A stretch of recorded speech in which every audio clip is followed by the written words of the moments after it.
A hacktivist group with the goofiest name utterly devastates Disney. The Crash Bandicoot news that will make you cry, and things get even more embarrassing for Suicide Squad. I'm Ash Dixon, and this is Ginx News.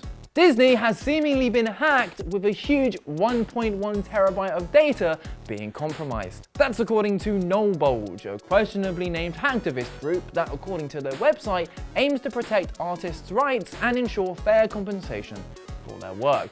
And yep, there it is. It also has an image of a humanoid-looking lion with a giant bulge. The furry hackers are back at it again. I say again because last year a different group of furry hackers called SiegeSec hacked a freaking nuclear facility, demanded they research the creation of catgirls before releasing the statement meow meow meow meow meow. NullBulge's hacks seem to have more of an ethical agenda, however, saying they target people who commit one of their three sins: crypto promotion, the use of AI-generated artwork, and any form of theft from artists. And considering Disney have whole NFT collections, are investing heavily in AI, and have been accused of stealing artwork, well, you can see why they were a prime candidate. So how did they pull it off? Well, once again, it was through Slack. For those unaware, it's basically Discord, but for work, and a lot of places use it. And for a hacker, it's kind of the dream, because there's none of this frantic typing away, hacking the mainframe, and planting Trojans. No, instead, you just have to trick one employee to give away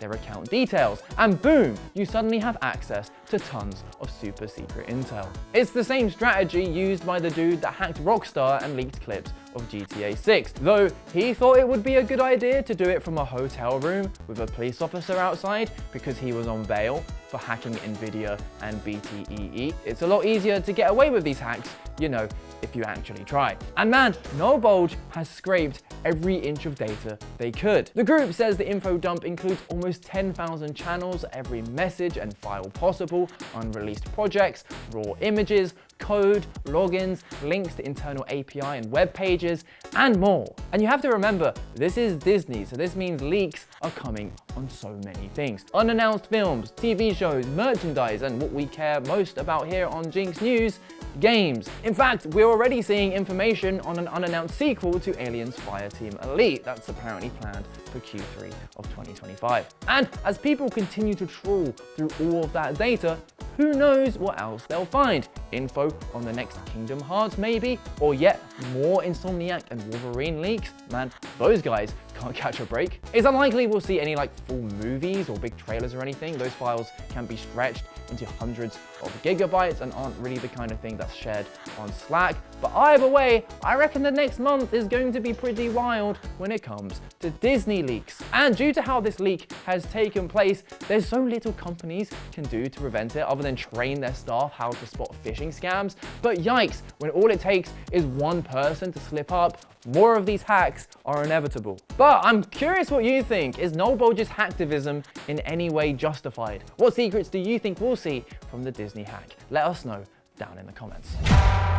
Crash 5, the long-awaited sequel to Crash Bandicoot 4 About Time, has seemingly been cancelled. Back when people caught wind that Microsoft's purchase of Activision Blizzard was going to go through, there was a genuine excitement about what Xbox would do with the franchise, with many hoping it would mean a new Crash game would be out soon. But then the game's developers, Toys for Bob, went independent and things didn't look so rosy. They did sign a deal with Microsoft not long after announcing the split, but it did feel kind of cursory, especially considering they'd made 87 of their employees redundant after the acquisition. Well, now character designer and illustrator Nicholas Cole has confirmed that Crash 5 was shelved a while ago. It all kicked off when he tweeted that a game that he'd been working on for 3 years, Project Dragon, had been cancelled, and followed up to say that it wasn't Spyro, but that someday folks will hear about the Crash 5 that never was, and that it's gonna break some hearts. Now, there's a chance he's talking about another Crash game that wasn't being made by Toys for Bob, but considering this is a guy who worked on both Crash 4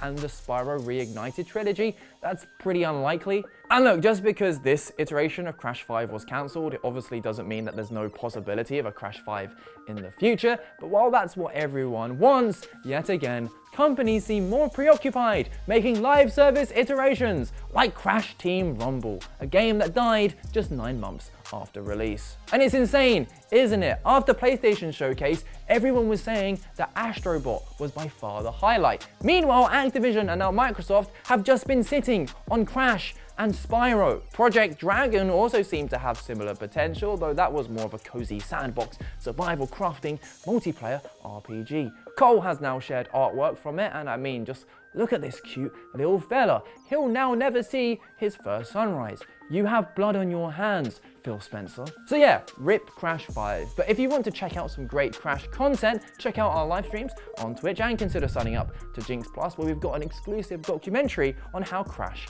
came to be. Just scan the QR code below and help support the channel.